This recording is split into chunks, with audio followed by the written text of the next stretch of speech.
Minkah Fitzpatrick spoke during OTAs. We'll talk about the impact of the new additions to the secondary and how he sees that fitting in with what they're going to do to try to lead the NFL in interceptions again. I'm your host, Chris Carter of Locked On Steelers podcast, joined today by Nick Farabaugh, SteelersNow.com. Let's get into it. You are Locked On Steelers, your daily Pittsburgh Steelers podcast, part of the Locked On Podcast Network, your team every day.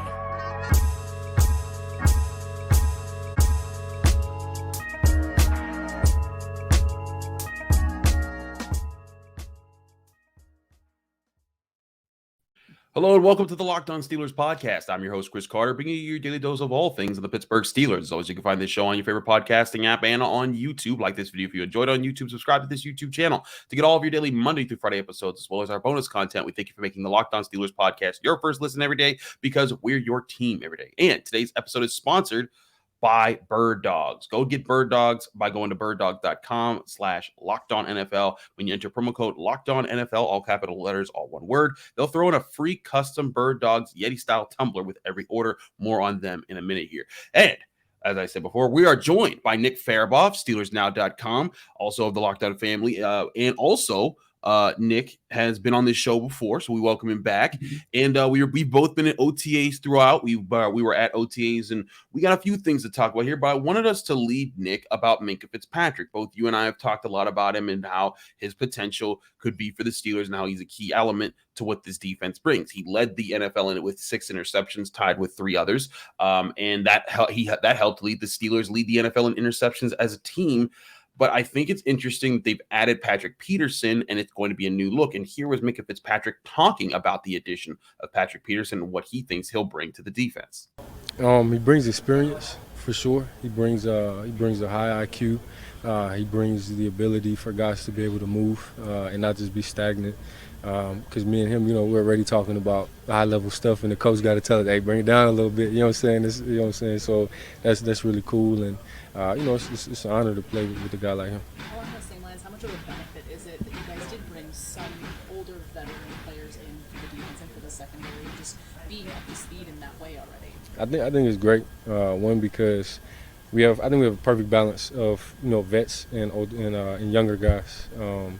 I think when you have that good combination, you have the vets that kind of set the standard, and you have the young guys that bring the energy, the juice, to the everyday. So I think it's a great combination, and I think we are ahead of where we were at least last year, and that's saying a lot, or at least we're ahead of where I thought we would be. So a few things there, Nick. One, the talk of him and Patrick Peterson being able to communicate on a level that's kind of above everyone else, and the things they're able to do. What do you see coming with this secondary that might not have been something they could do before, because you got 2 guys that can think on that level? Yeah, well, I see kind of Patrick Peterson just being Cam Sutton, right? He's kind of an interesting fit there. We talked about the slot. He talked about doing all these different things. Well, play outside, play in the slot. Probably could be the dime backer too, honestly, and be that guy that's most inside in a dime package. Like, he could do all of that. And so what you can do with a guy like that, with obviously what Minkah has with his athleticism and IQ, is get these like rotations going crazy. Let Minkah go from single high, let him rob the middle of the field, let Pat Pete roll deep, because Pat Pete still has juice and he has wheels, right? He's not like a superb athlete like he used to be, but he's got enough there.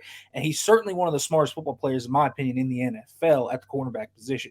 So you have a guy, in my opinion, that unlocks a lot of possibilities. What you can do post-snap, what you can do with your pre-snap looks. You can move it around. You can confuse quarterbacks. Something I think Minkah can really do this year a lot more is work that robber role and put him in the middle of the field. Because, listen, what's the weakness of the defense right now? Probably coverage inside linebacker, right? You look and you're like, coverage linebacker. Well, Minkah's over the middle of the field, and he's robbing those crossers. He's robbing the backside digs. He's robbing those. Well, Cole Holcomb, Landon Roberts, Mark Robinson, whoever plays there, they're not going to have to worry as much because Minkah's going to be there. And you have KZ over top who can do that. Keanu Neal has coverage ability underneath too. So they have all these different things, right? And Patrick Peterson and Minkah are going to be able to communicate with all of those guys at a very high level. Patrick Peterson for the corners is going to be able to keep guys like Joey Porter Jr., Corey Trice, whoever may play there, keep them in bounds, right? Because those rookies are gonna have growing pains. It doesn't matter how you slice it. They're rookie corners. No rookie corner is ever perfect in their first year. So Patrick Peterson's going to be able to keep those guys intact, and then Minkah's going to be able to keep these moving pieces on the back end because you have two new inside linebackers. You have a new strong safety.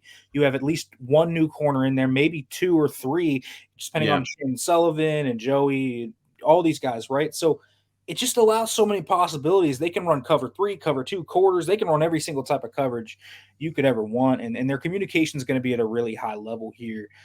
So I think you're going to see a lot more of like Joe Hayden-ish stuff from him too, where they would trap the boundary, they would trap the slot, they would do a lot of different things. It's just going to like give them a lot more possibilities, and I think that's what Mike Tomlin really likes. So these high football IQ guys, man, Pat, Pete, and Minkah, and they're going to make plays on the ball on top of that. I also think it's something that Terrell Austin likes as a defensive coordinator. As a DB coach, he was the guy that would always work with Minkah and with Terrell Edmonds to get them on the same page and to do some more advanced things. I mean, Nick, back in like 2017 and even 2018 when Terrell Edmonds was a rookie before Minkah got there, a lot of the coverage schemes the Steelers would throw out would be very basic. They couldn't disguise as much because they didn't have the guys that could, one, be the playmakers that could do that, but two, also communicate on a high level that would keep everyone on the same page to pull those off. And funny enough, you talked about the robber role and the things that Minkah Fitzpatrick does to be a threat to quarterbacks and to confuse them. He talked more about that's been a specific focus of his in the offseason, not getting faster, not getting stronger like some younger guys are. He's talking about the studying he's doing. Here was Minkah Fitzpatrick talking about those developments on Wednesday when we talked to him after OTAs. I wanted to become more advanced in my IQ and the understanding of the game. I've been sitting down a lot and breaking down a lot of film with different coaches, whether it be the linebacker coach or GA or assistant DB coach.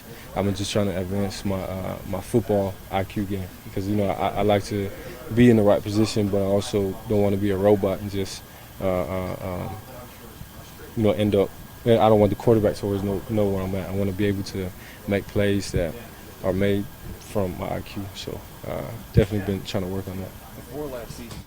So back to that, I think that goes right to what you're talking about. Minkah Fitzpatrick recognizes this is the key is to outsmarting quarterbacks, being able to not just put yourself in position to make a play, but put yourself in position to fool someone that you're not going to make that play. And it's not just as simple as just lining up one place and going to another. You have to do it in ways that are calculated within your own scheme and that attack the different things that opponents want to do. And Nick, I think that's a huge part when you have Patrick Peterson, even if you are throwing out Joey Porter Jr. out there, Levi Wallace, it could be an asset in this. You have the other pieces around Minkah Fitzpatrick that I think they can be reliable, they can be solid. And I think that if you do all of that, I think that you put yourself in a position where Minkah Fitzpatrick can be the prime interceptor and game changer at the safety position. Yeah, and you can remember, I think, 2020, 2021, when one of those big issues was Minkah became a non-factor at times because they just had him roaming deep, right? He would just be the single high. Well, they can't let that happen anymore, and they didn't last year, and that's why he got a lot of plays. So he's going to be a guy that works cover 2, cover 3. He'll work single high. He'll come down for the robber role. He'll do all these different things, and they need to because he's probably their best ball hawk, which is saying something, and they have a lot of good ball hawks on this team this year. They do. And something DeMonte Casey was talking about to me was like, listen, we're trying to be elite ball hawks this year. They've been really good with those turnovers in the secondary since TA came over because Terrell Austin, that's been a big focus of his in that secondary. But they need Minkah to be as free as possible to do whatever he wants. And you look at the roles that they have delineated throughout this secondary, right? Patrick Peterson plays so many different spots. They have 2 different safeties beside Minkah and KZ and Neal that can do different things that allow Minkah to do different things, right? KZ can play over the top while Minkah slides down. Neal can play in the box, and you can let Minkah go play up top if you have a deep threat. Like, you have different matchup things that you can do, and you have veterans. And I like having veterans because I think the Steelers came into this draft knowing they were going to draft at least 1, if not 2 corners. And so you knew you were probably going to have a corner that was going to get significant playing time, either as a starter, sub-package defender, whatever it may be. So they are surrounded by a ton of veterans. And I think that's going to help Joey or Corey, whoever's going to play. Absolutely. We got to switch some topics. I want to talk some George Pickens with Nick in a sec. But first, I want to talk to you guys about Bird Dogs, our great sponsor that sponsors today's episode. Bird Dogs is a clothing line that makes you look good. They use stretch khaki shorts designed to fit slimmer on you through the thigh and through the leg that help give you a truly sculpted look when you're wearing Bird Dogs. And Bird Dogs shorts do the exact same thing as Lululemon, but they just fit way better. And they fit better than regular shorts because they're made of stiff, restricted cotton. And Bird Dogs fixed the issue before of some of it being too restricting by inventing cloud knit fabric that looks just like khaki but stretches so that you get a way slimmer fit without having to sacrifice movement. Bird Dogs use anti-stink sweat wicking fabric so that keeps you cool and dry all day long in Bird Dogs. So go get you some Bird Dog shorts today by going to birddogs.com/lockedonnfl. And when you go there, enter the promo code LOCKEDONNFL, all capital letters, all one word, and you'll be able to get a free Yeti style tumbler with your order. That's birddogs.com/lockedonnfl for a free Yeti style tumbler. You won't want to take your Bird Dogs off. We promise you. Go to birddogs.com/lockedonnfl today.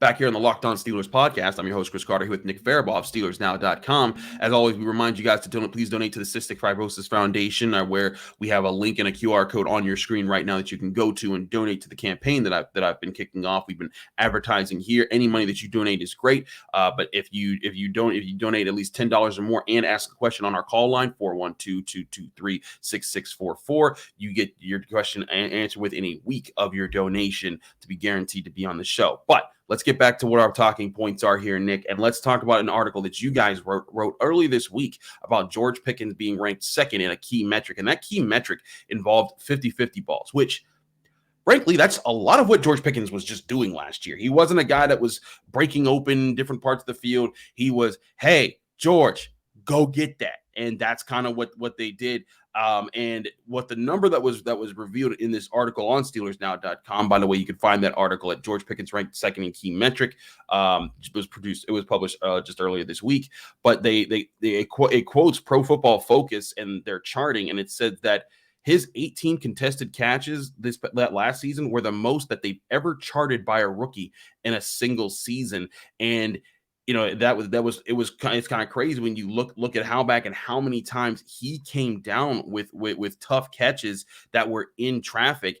And again, this was him as a rookie. This was him with Mitch Trubisky and Kenny Pickett throughout the year, the balancing that they had to do.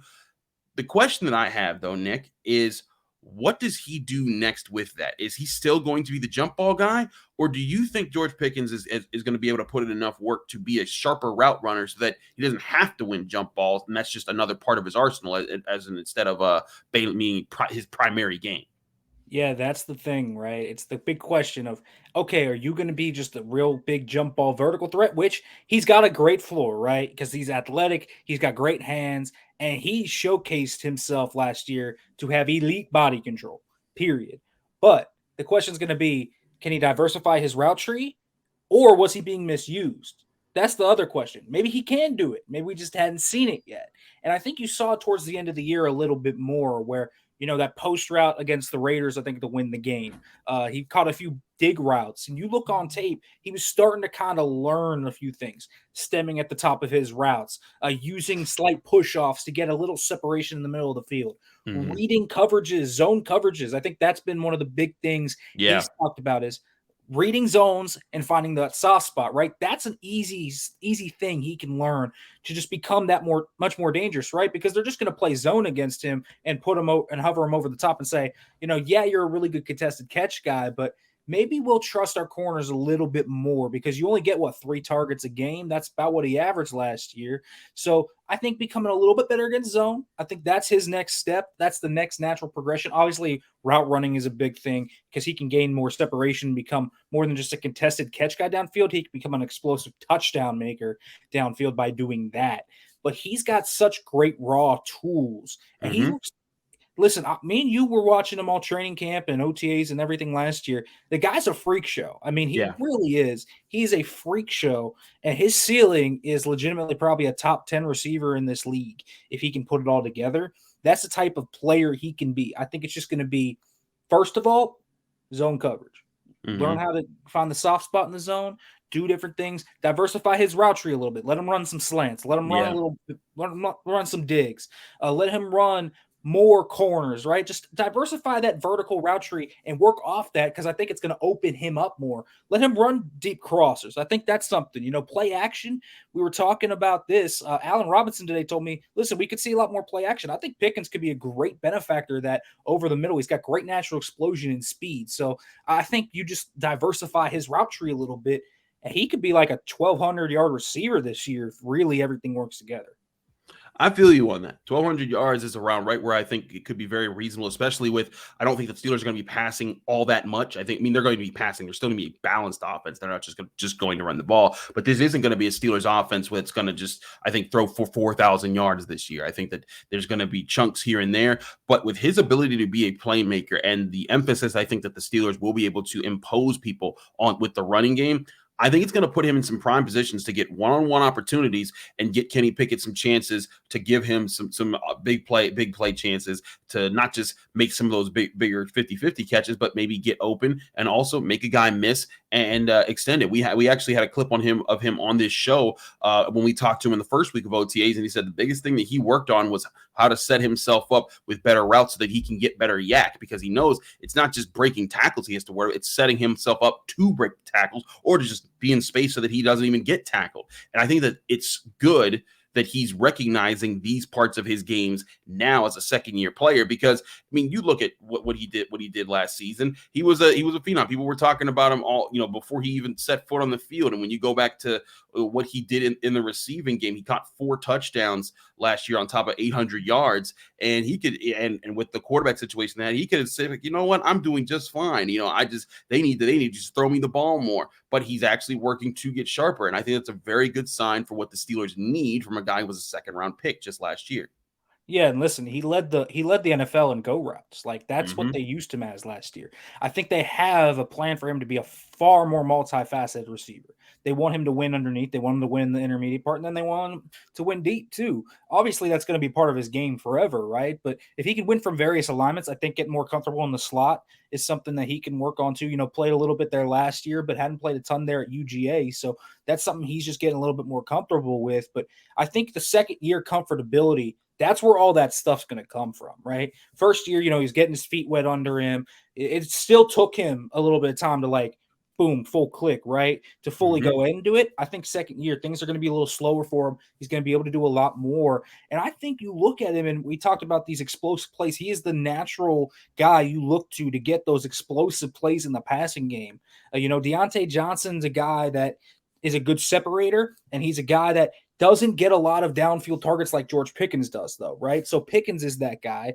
Allen Robinson's probably going to be a slot guy that does a lot of chain moving. Calvin Austin could be a game breaker, but the consistent guy who's going to be on the field through all personnel groupings, no matter what, that can run different types of routes, if he can learn, is going to be Pickens. And I think he's the X factor right now to kind of unlock this passing offense, to really take it from, all right, it's just going to be good, to, man, you got to worry about this explosive play element, right? Because the blueprint you're going to be using is a similar blueprint to what the Philadelphia Eagles use, Tennessee Titans use, where you had A.J. Brown being that guy kind of for both teams at different points.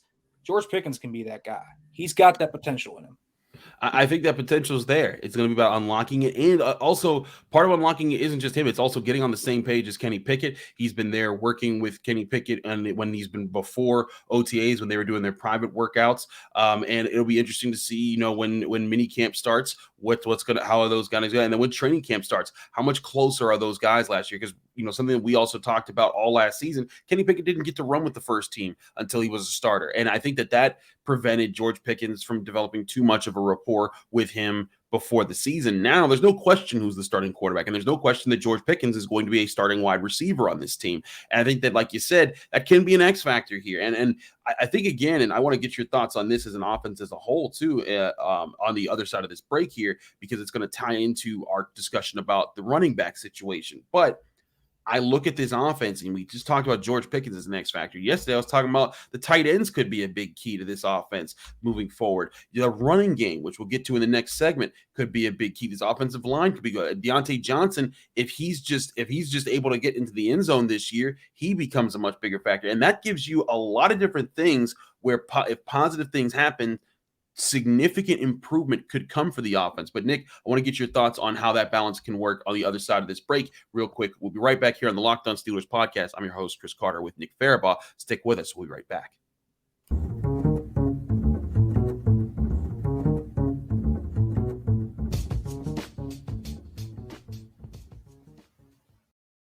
Back here on the Locked On Steelers podcast, I'm your host, Chris Carter, here with Nick Farabaugh of SteelersNow.com. Now, Nick, getting back into my point before we get into the Najee Harris and Jaylen Warren whole discussion here, I do think that balance is going to be is always an interesting factor. But I think the Steelers have enough weaponry on their roster, especially on the offensive side, that this could be the rekindling of actual offense being a serious part of the Steelers game. I'm not saying that they're going to be top 10 or anything like that this year, but there's actual weapons across the board that if things start to click with 2 or 3 of them, not even all of them, just like the run game and maybe a receiver and a tight end, it could put defenses in a bind where they have to pick and choose what they're going to try to take away, and that opens up opportunities for those other playmakers to come in.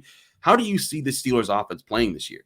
Yeah, the weapons group is good. I think it's really a solid group, right? But how you see them playing is the run game is going to be the foundation. But the most important down of this offense is going to be first down. That's 100% going to be true. People always talk about third down. Well, it's going to be first down. They need to set themselves up in good second down and third down situations. They get 8 yards on first down. Well, they can get a play action deep shot right off that, right?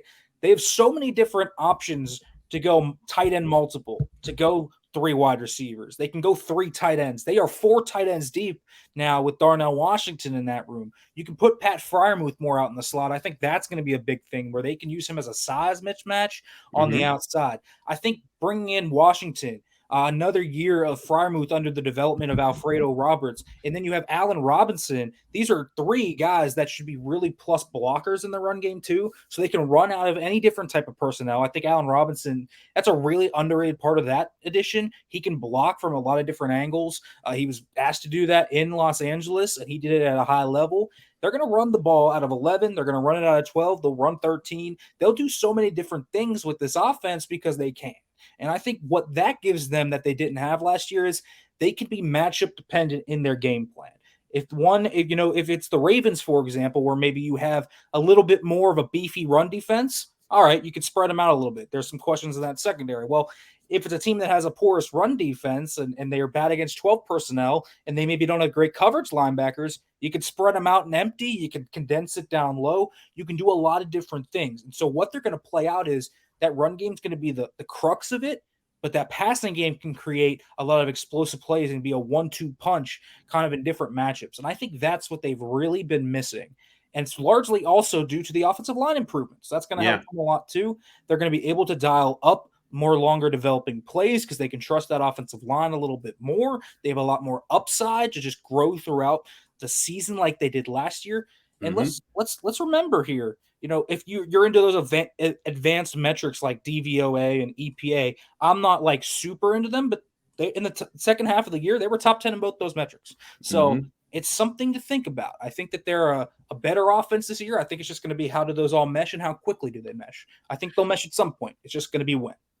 I want to get to this point of the discussion too with the offense with you, and that involves Najee Harris and Jaylen Warren. Now, I put it on the side for Najee Harris versus Jaylen Warren. I'm not saying these guys are against each other in any way. These guys are actually working pretty well together in the running back group. But there is a notion that, and like I've had at it with I talked about this with Tony Serino, who he was very pro Jaylen Warren taking over for Najee Harris. There's people in our YouTube comment section that are like, "Hey, Chris, I think that this is the future. Is that Najee Harris isn't going to be good and Jaylen Warren's going to take his job by the end of the year." And I look at that and I say, listen, I get the appeal of Jaylen Warren. I get that he's an undrafted guy who's easy to like. He's just a hardworking grinder. And people look at his stats, and if you just look at the stats and you're like, wow, 4.9 yards per carry, and Najee had 3.8. Why are they even starting Najee Harris? And I'm just like, if you study the tape, if you see things that Jaylen Warren does do things like he hits the hole hard, and sometimes Najee doesn't. But there's also a lot of different context that plays into it. And Nick, you're a guy who came on the show last year and was saying, I don't see Najee Harris doing that well this upcoming season. But you and I were talking about this very subject at Steelers OTAs, and you had a bit kind of a different stance than those who are saying, yeah, Jaylen Warren, just put him out there.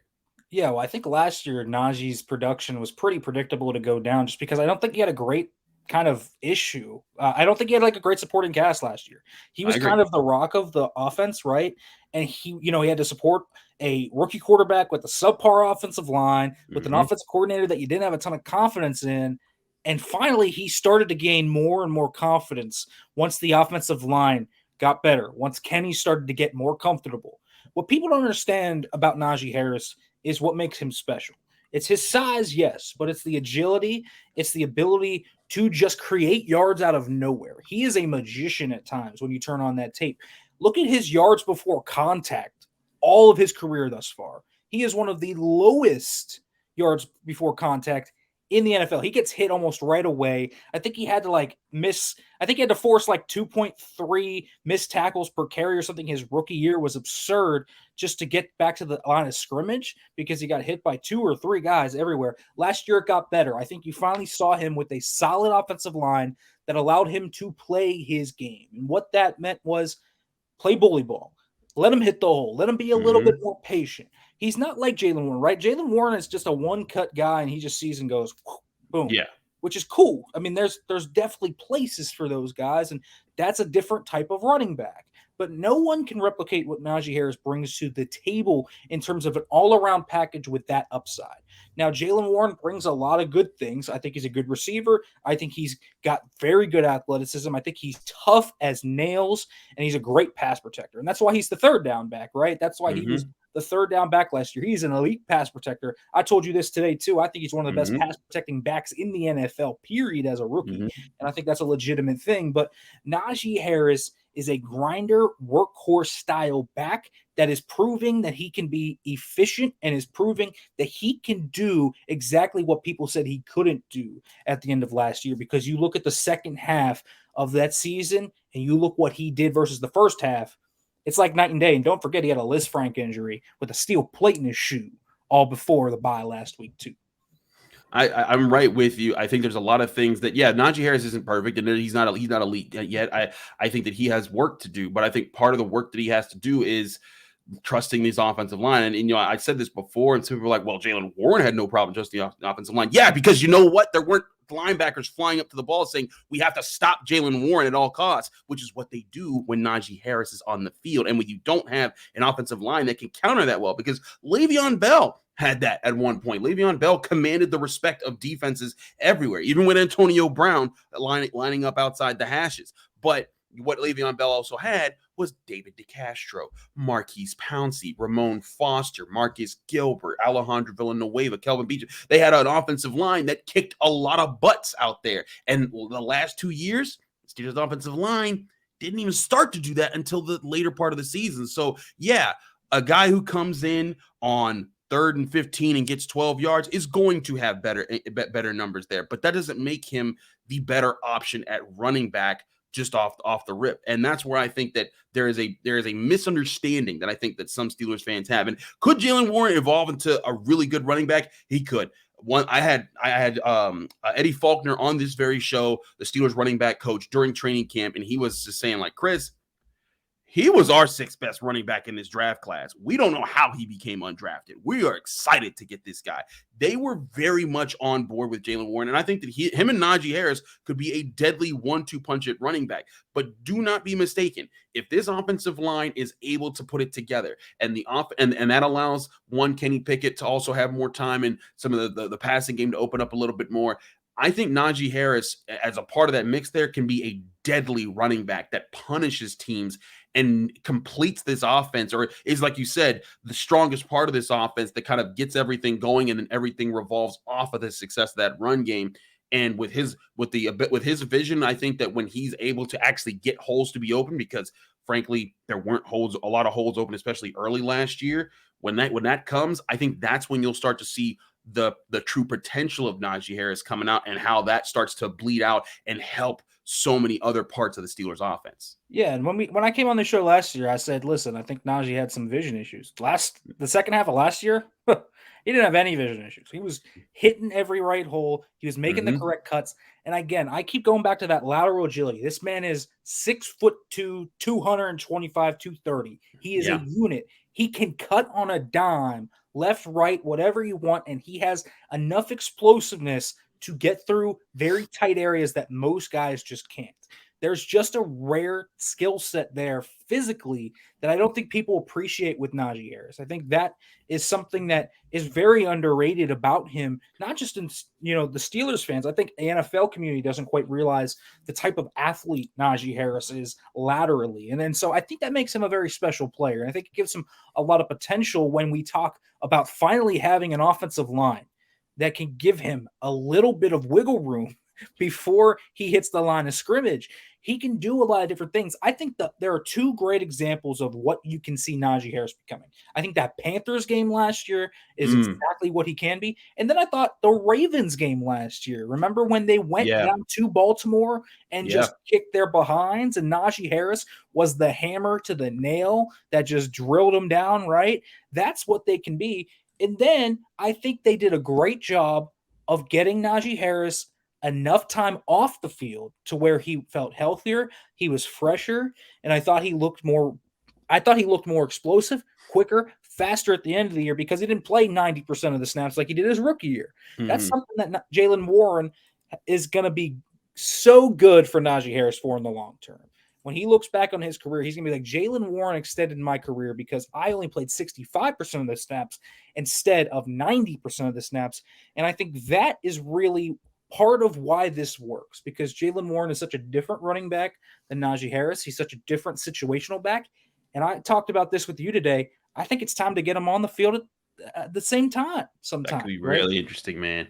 Like, I think, they did it last year during that Ravens game. Remember that jet sweep Jaylen Warren had that went 40 yards? They could do that. They could put Najee outside. They could do a lot of different cool things in the red zone, I think, with that. Maybe, Najee Harris becomes the jet sweep guy. Does anyone want to – here's a visual for you.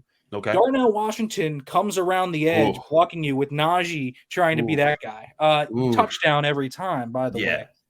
I just think that, people – don't realize that Najee Harris needed a little bit of time and support to become what he can become. And I think this year, as long as everything works well, he stays healthy. I think Najee Harris is going to have a very productive year. I think he'll have the most efficient year of his career. I think Jaylen Warren's going to have a great year too. But let's not discount Najee while we praise Jaylen. I think that's the biggest thing. They're both very good players, but Najee Harris brings something special to the table. I hear you on that. Nick, thanks so much for joining us here in the Locked On Steelers podcast. Let people know they can find you, follow you, and get more of your work. Yeah, guys, you can find my work at FarabahFB right there on my Twitter. You can follow that and read the stuff at Steelers Now. Listen, we are covering that wall to wall, trying to give you guys as much exclusive stuff as we can. Me and Alan Saunders doing great stuff, and I know Alan was on this show earlier this week too. Absolutely. He's Nick Faribault. Thanks so much, Nick, for joining us here in the Locked On Steelers podcast. I'm your host, Chris Carter. Thanks for checking out the Locked On Steelers podcast. And if you're enjoying this show, maybe you can listen to us on your favorite podcasting app or watch us on YouTube. Subscribe to this channel to get all your daily Monday through Friday episodes, as well as all of our bonus content. You can also find me at the Pittsburgh Post-Gazette covering all things Pitt athletics. We thank everyone for all the support they give here. If you want to support the Locked On Steelers podcast even more, go on Apple Podcasts, rate us 5 stars with a positive comment. Do both at the same time. I get you a special shout out at the end of the show. We're back tomorrow with Jenna Harner of Channel 11 WPXI to wrap up the week and wrapping up OTAs as we get ready for Steelers minicamp next week. We'll see you then right here on the Locked On Steelers podcast.